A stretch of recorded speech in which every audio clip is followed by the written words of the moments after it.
Bonjour à tous, bienvenue sur la chaîne Influence Chrétienne. Je suis heureuse de vous accueillir aujourd'hui.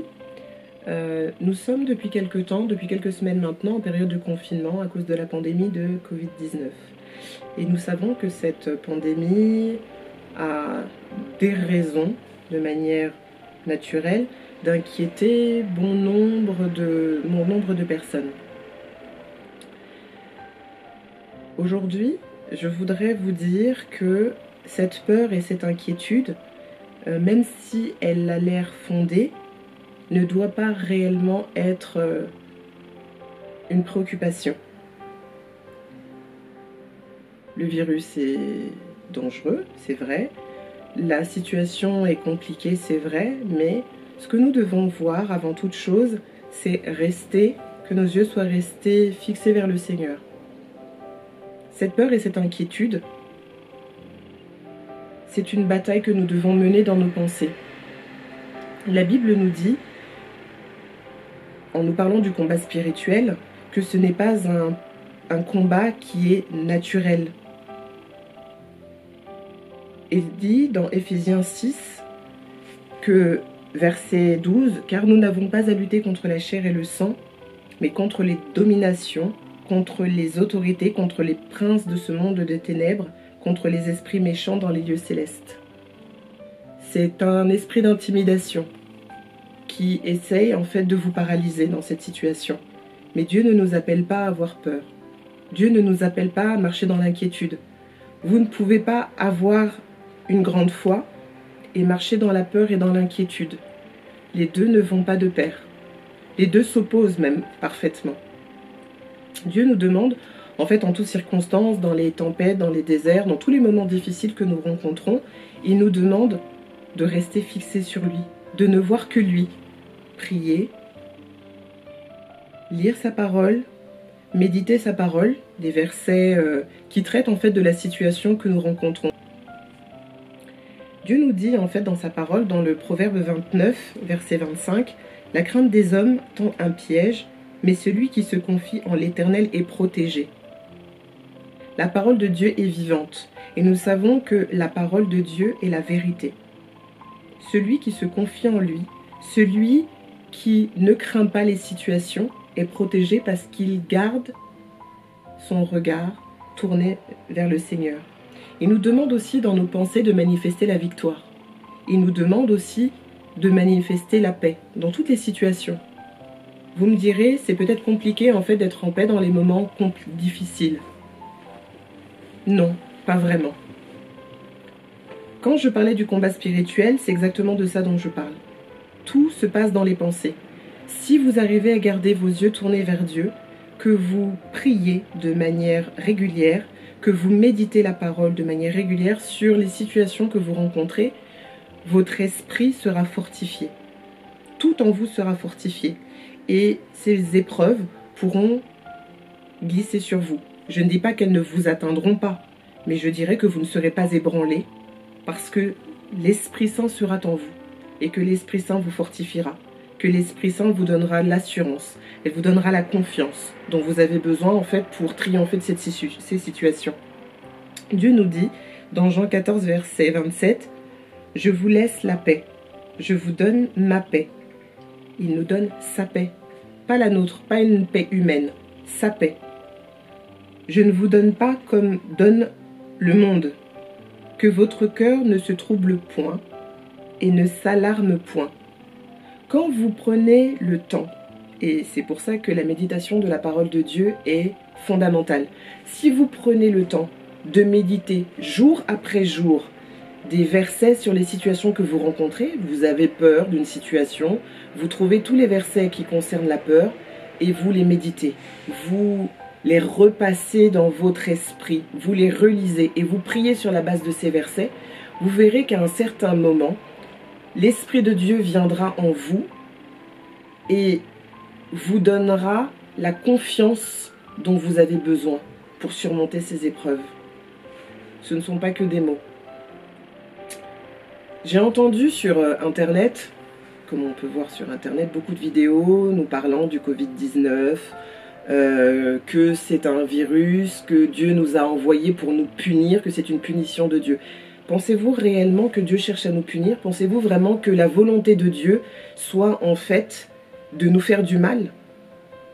Alors oui, il ne l'a pas envoyé, mais oui, il l'a permis. Il a permis en fait que ce virus vienne et nous atteigne, tout comme il a permis à Job de vivre ces instants difficiles. Mais il y a toujours une raison quand Dieu fait les choses. Et peut-être que Dieu nous a permis en fait cette situation difficile pour que notre cœur change, pour que nos habitudes changent. Il nous a mis à part, parce que le confinement c'est ça, il nous a mis à part pour que nous puissions réfléchir en fait à nos vies, réfléchir sur nos priorités, réfléchir sur l'état de notre cœur, réfléchir sur la relation que nous avons avec lui. Et ce temps-là était difficile sans qu'il nous mette à part, en dehors de toute autre distraction, que ce soit le travail, les activités. Aujourd'hui, beaucoup d'entre nous sont confinés, ne travaillent pas ou de manière partielle. Donc nous avons du temps qui est dégagé. Mais ce temps, en fait, il nous sert à quoi? Dieu a permis que ça arrive, pourquoi? Pour que nous puissions développer certaines habitudes, pour que nous puissions nous recentrer sur lui, pour que nous puissions à nouveau dépendre de lui et pas dépendre de notre intelligence, de nos propres forces. C'est de pleinement, en toute humilité, revenir à lui et le remettre à la première place. La place en fait qui lui est due. La place que nous lui avons retirée. Et aujourd'hui, parce que nous sommes en confinement, parce que la peur en fait a gagné notre société, nous avons le temps de réfléchir à nos vies. De réfléchir à la place que nous avons mise pour notre travail dans nos vies, pour les distractions, mais peut-être que justement c'est l'occasion de nous recentrer sur ce que nous devons faire pour Dieu. Et qui est Dieu réellement pour nous? Est-ce qu'aujourd'hui dans nos vies c'est lui qui occupe la première place? Est-ce qu'il occupe vraiment la première place dans votre vie? Est-ce que quand vous vous levez le matin, vos premières pensées sont tournées vers Dieu? Est-ce que quand vous priez en demandant ou en espérant recevoir la volonté de Dieu pour votre journée? Est-ce que lorsque vous allez au travail, vous traversez votre journée, que vous rentrez le soir, est-ce que vous avez pris du temps pour penser à lui, pour lui parler, pour avoir une intimité, celle qu'il nous demande, celle qu'il réclame? Je pense que si nous prenons le temps de réfléchir de manière sincère et posée, je pense que nous verrons que ce n'est pas le cas. Aujourd'hui, c'est une invitation. C'est même plus qu'une invitation. Aujourd'hui, ce confinement, c'est un appel du cœur de Dieu pour que nous revenions pleinement à lui.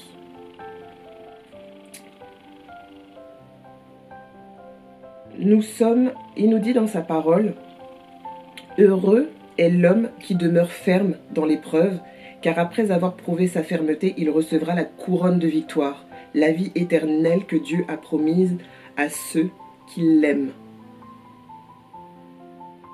C'est puissant comme verset. Durant cette période de pandémie, nous avons à peu près, je pense, tout entendu. Nous avons ressenti beaucoup de troubles. Nous nous sommes même souvent un petit peu égarés, à nous agiter. Mais aujourd'hui, Dieu nous appelle à revenir à lui. Nous devons lui faire confiance. Nous devons lui donner réellement notre vie, le mettre en fait au premier plan. Dans Apocalypse 3, versets 15 à 16, il dit « Je connais tes œuvres, je sais que tu n'es ni froid ni bouillant, puisses-tu être froid ou bouillant. Puisses-tu être froid ou bouillant. Ainsi, parce que tu es tiède et que tu n'es ni froid ni bouillant, je te vomirai de ma bouche. » Là, ce passage parle de la tiédeur, en fait, de notre condition spirituelle. Nous sommes tous à des degrés différents. On peut être froid, on peut être bouillant, mais le peuple de Dieu a souvent tendance à devenir tiède. Et cette tiédeur traduit une certaine hypocrisie, en fait, d'une certaine catégorie de croyants. Ceux qui semblent en apparence donner leur vie à Dieu, mais qui, au fond, sont ébranlés dès que la première difficulté surgit, ou qui se comportent comme les gens du monde. Nous devons triompher, en fait, de cette tiédeur spirituelle. Nous devons nous repentir, changer de conduite et adopter, en fait, les standards de Dieu. Un verset pendant les temps de prière, donc du 25 au 27 mars, un certain nombre d'églises et d'organisations chrétiennes se sont mobilisées afin de nous inviter, donc inviter le peuple de Dieu à 3 jours de jeûne et de prière. Il y a eu une mobilisation assez importante. Et lors de ces temps de prière, un verset m'a particulièrement frappé, c'est Ézéchiel 22, verset 30. Je vous le lis dans la version BDS. J'ai cherché parmi eux quelqu'un qui construit un rempart et qui se tient debout sur la brèche, devant moi en faveur du pays, afin d'éviter sa destruction. Mais je n'ai trouvé personne. Alors ce passage d'Ézéchiel, vous l'avez probablement déjà entendu, peut-être la version Louis II qui dit « Je cherche parmi eux un homme qui élève un mur, qui se tient à la brèche devant moi en faveur du pays, afin que je ne le détruise pas, mais je n'en trouve point. » Un homme qui élève un mur. Dieu cherche un peuple qui se lève dans l'obéissance et dans la sanctification, mais aussi dans l'unité et la prière pour résister, en fait, dans les temps difficiles. Alors, face à tout ça, face à la peur, face à cette période de confinement que nous devons mettre à profit, je nous exhorte à adopter cette attitude victorieuse.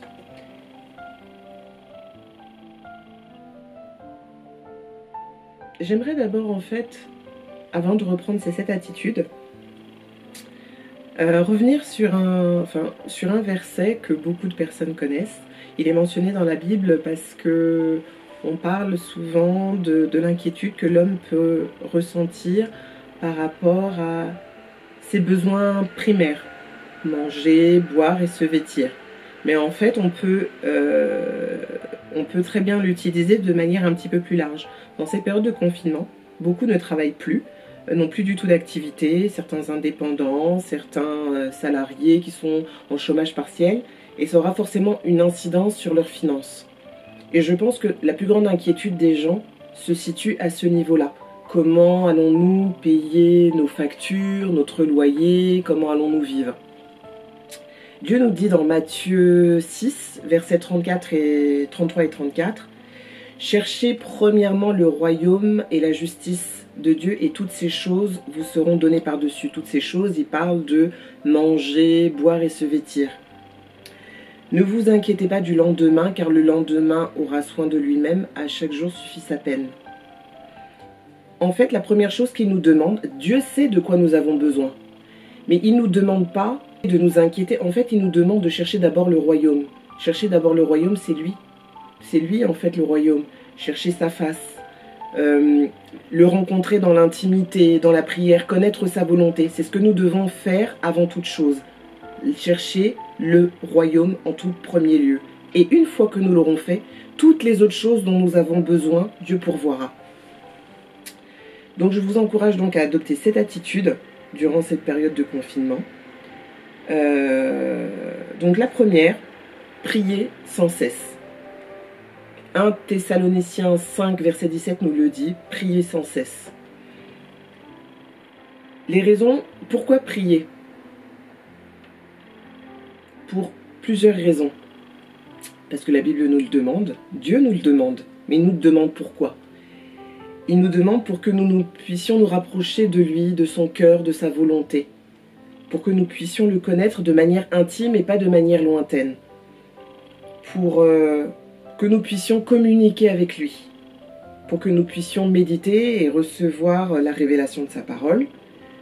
Pour que nous puissions le louer, l'adorer et le reconnaître comme le maître absolu du ciel et de la terre.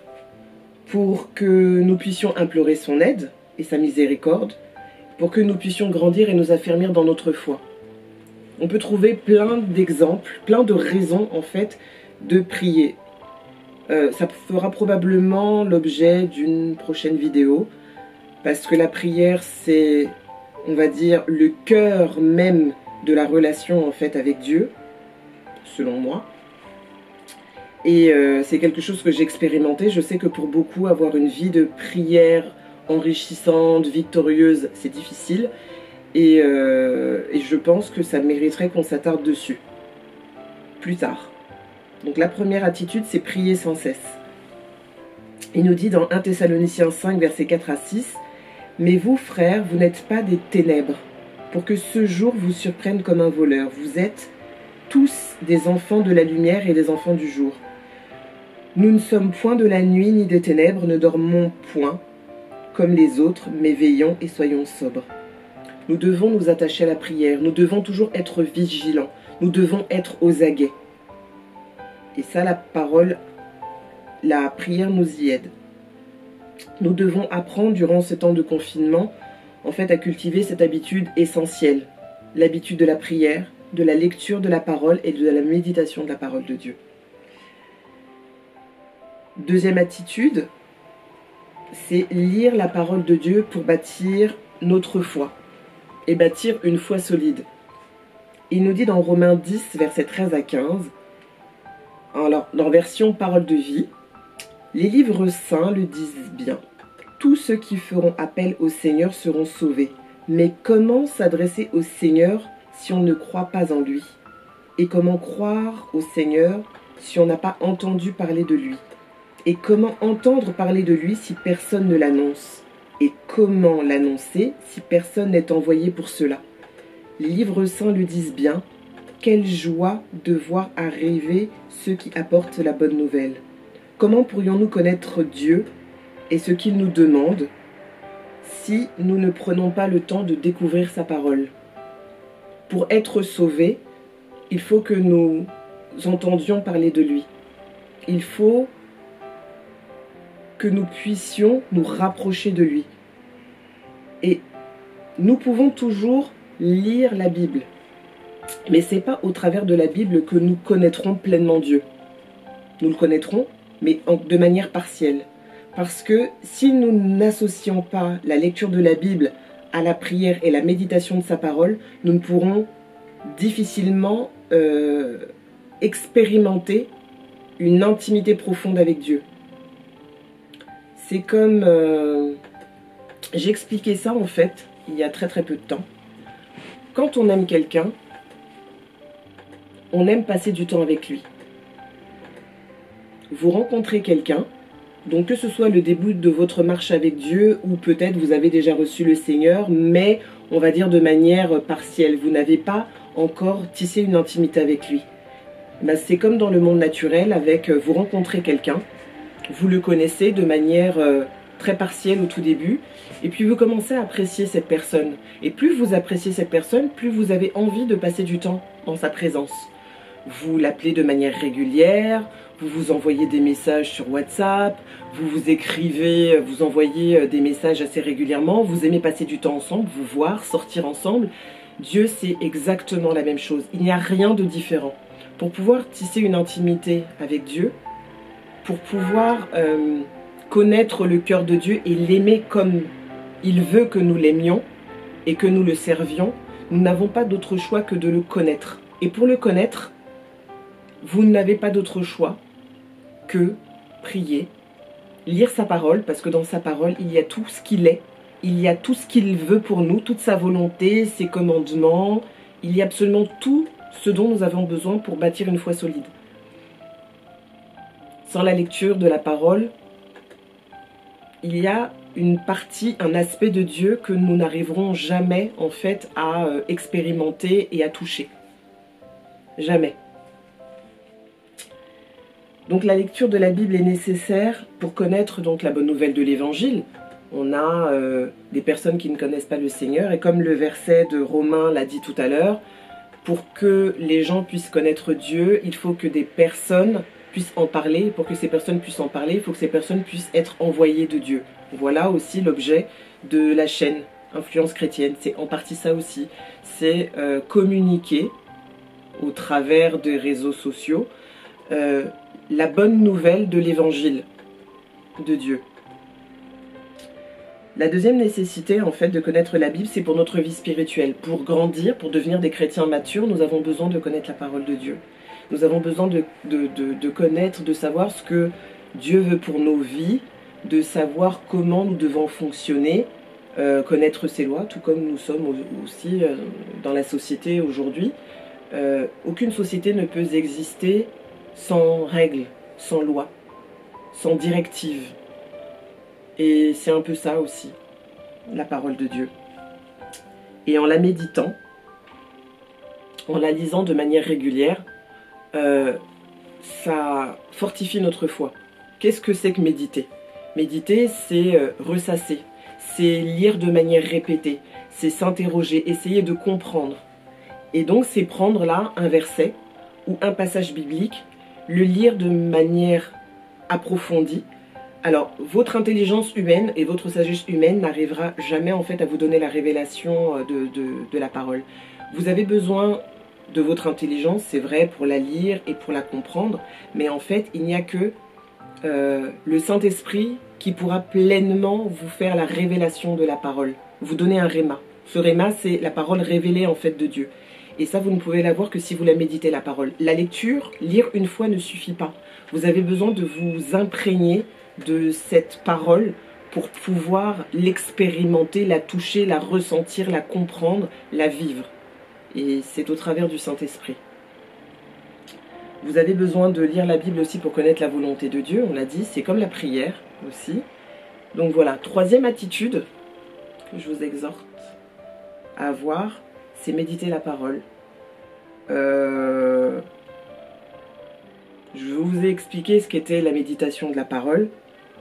Et Dieu nous dit, un verset que nous connaissons souvent, beaucoup, c'est Josué 1, verset 8, « Que ce livre de la loi ne s'éloigne point de ta bouche, médite-le jour et nuit pour agir fidèlement selon ce qui est écrit, car c'est alors que tu auras du succès dans tes entreprises, c'est alors que tu réussiras. Ne t'ai-je point donné cet ordre, fortifie-toi et prends courage. Ne t'effraie point et ne t'épouvante point, car l'Éternel, ton Dieu, est avec toi dans tout ce que tu entreprendras. » La méditation de la parole, c'est bien une demande de Dieu.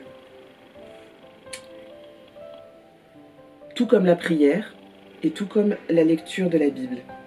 Quatrième attitude, c'est refuser toute forme de peur, d'inquiétude ou de doute.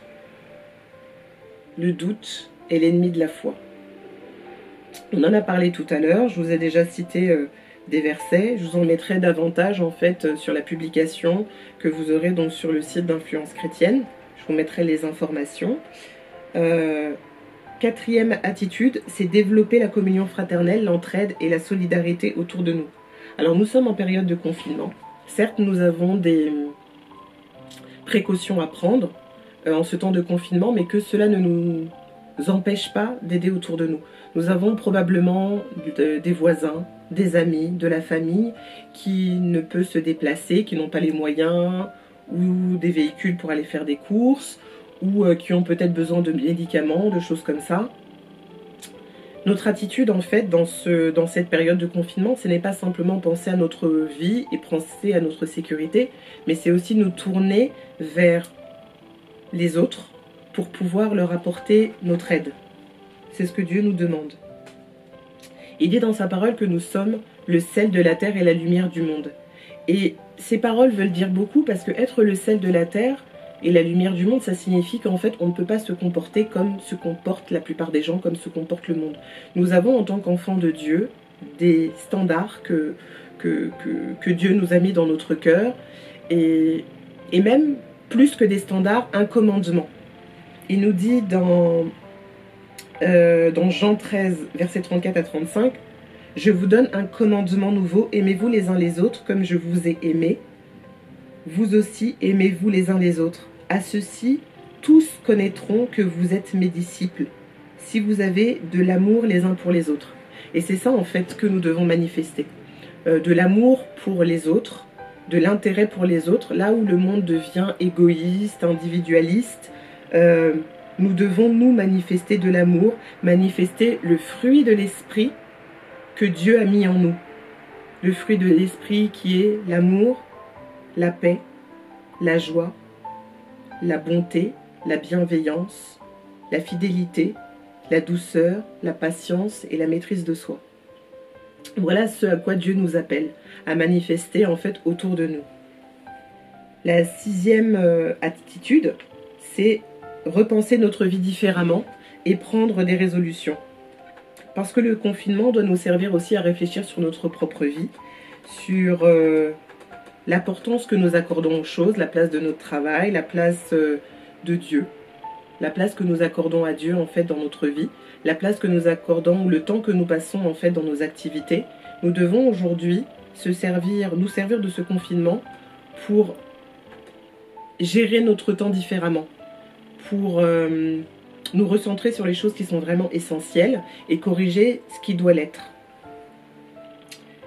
Dieu nous dit dans Éphésiens 5, versets 15 à 17, « Ainsi, prenez bien garde à votre manière de vivre. Ne vous conduisez pas comme des ignorants, mais comme des sages. Faites un bon usage de toute occasion qui se présente à vous, car les jours que nous vivons sont mauvais. Ne soyez donc pas déraisonnables, mais efforcez-vous de comprendre ce que le Seigneur attend de vous. » Voilà. Et nous avons donc une dernière attitude qui est aussi très importante, c'est ramener des personnes à Christ afin qu'ils soient sauvés. Notre Père désire ardemment en fait que toutes ces créatures soient sauvées. Nous avons à un moment donné de notre vie, pour beaucoup d'entre nous, fait la connaissance ou eu une personne dans notre vie qui nous a permis en fait de connaître le Seigneur. Et nous connaissons tous le fameux verset de Matthieu 28, verset 19, qui nous dit «